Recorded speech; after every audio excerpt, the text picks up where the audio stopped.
People didn't greet her. They didn't even speak to her. Most days she was just part of the background, an old woman in a worn gray coat, clutching a cloth shopping bag and waiting by the same battered bus stop. To the townsfolk of Briar Hill, she was simply the bus lady.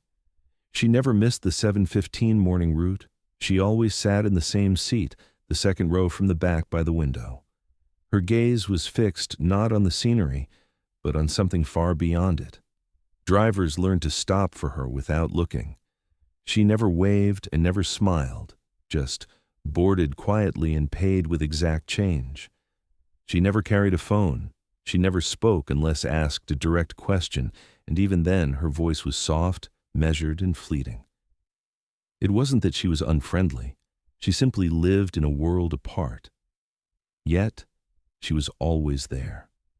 Rain or shine, snow or wind, always in the same coat, the same knitted scarf that had begun to fray, and the same leather shoes that seemed far too thin for winter. The regular passengers eventually stopped noticing her altogether. But on the morning that would change everything, the city was tense. Streets were blocked off, lined with police. Shopkeepers leaned out of their doors, peering at the main road. A presidential motorcade was scheduled to pass through, a rare event for this forgotten town. People gathered to see it, waving flags and holding their phones ready. The bus lady, as always, was at her spot. She stood alone at the cracked pavement, the faded sign of the stop above her head. Her cloth bag rested against her leg, the wind tugging at the hem of her coat. She didn't seem interested in the commotion down the street. She didn't shift her stance, didn't step closer for a better look. Her eyes were fixed on the horizon, the same way they were every morning. The first distant wail of sirens grew louder. A convoy of black vehicles appeared, flanked by motorcycles with flashing lights. The air changed. People started shouting, waving, recording. And then, something unusual happened. As the lead vehicles approached the bus stop, the convoy began to slow. At first, it seemed like a routine adjustment, maybe a traffic check.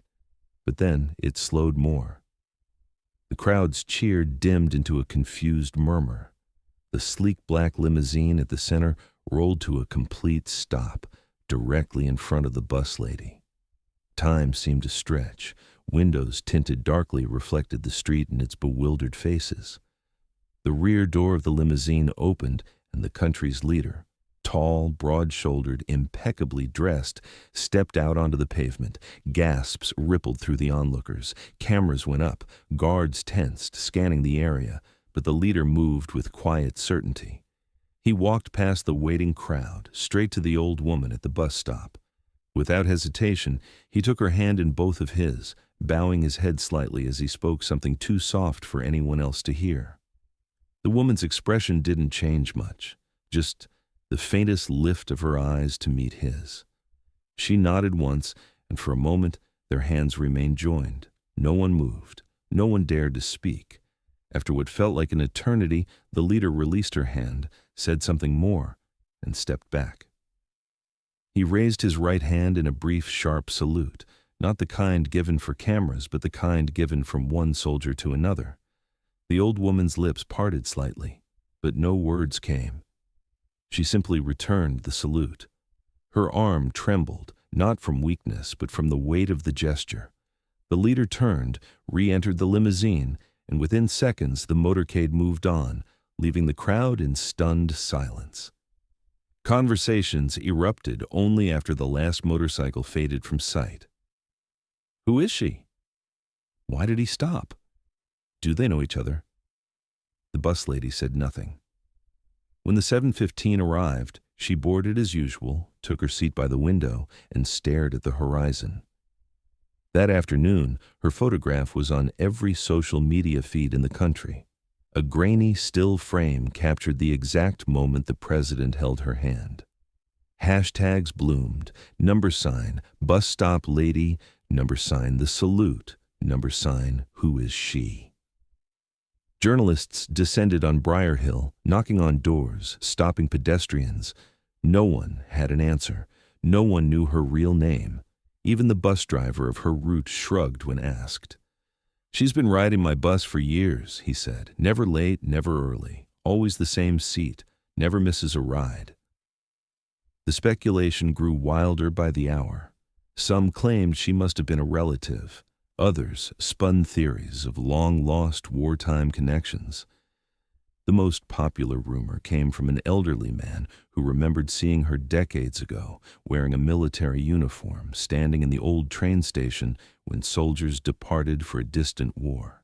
The truth, at least the first glimpse of it, came from a source no one expected. The local library's archives. A volunteer named Elsie, sorting through digitized newspapers, stumbled across a front-page photo from 1975.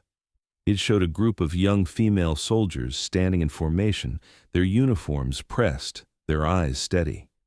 In the back row, third from the left, was a younger version of the bus lady, her hair darker, her posture rigid, her expression unflinching. Beneath the photo, a caption. Unit 14, Special Communications Division, classified training complete. Elsie showed the photo to the local paper. The editor hesitated before publishing. There was no official confirmation, no public records to match, but the image alone was enough to fan the flames. By the next morning, reporters were camping at the bus stop. She ignored them all. One shoved a microphone toward her as she boarded.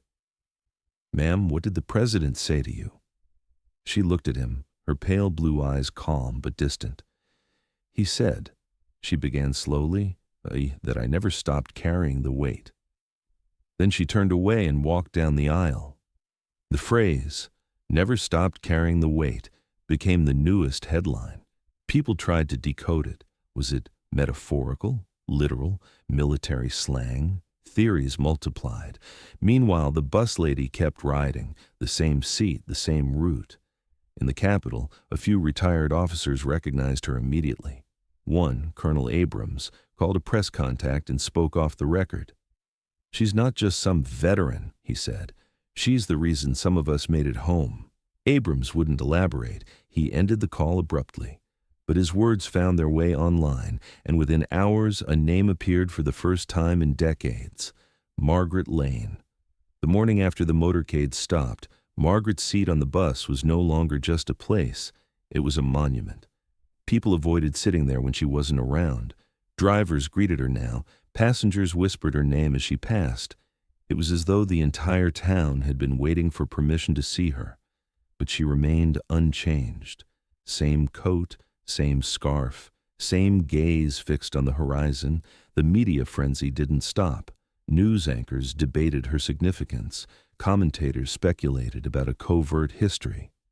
A leaked image from an old defense archive, heavily redacted, added fuel to the fire. It showed a classified list under the heading Operation Winter Signal. Out of 30 names, 20 were crossed out. The fifth name from the top, Lane, Margaret E., active. No one could find any record of what Winter Signal was. The operation didn't exist in public archives. The government refused to comment. One evening, a black sedan pulled up near the bus stop long after the last route had passed. Two figures stepped out, both in plain clothes, but with the unmistakable bearing of military discipline. One approached her directly where she stood, as if she'd been expecting them. "Ma'am," the man said quietly, "the commander-in-chief sends his regards. He wanted you to know, the men from Delta Station never forgot." Her expression softened, but only for a moment. "Then they remember what I told them," she replied. The man nodded once. "Every word." They left without another word. No cameras, no headlines, just the whisper of tires on wet asphalt.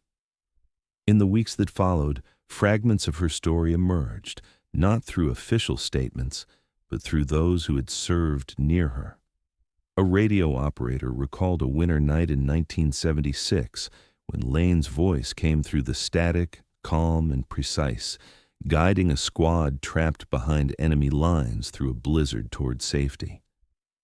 A field medic remembered arriving at a half-collapsed shelter to find her tending to 3 injured men, refusing to leave until the last helicopter lifted off.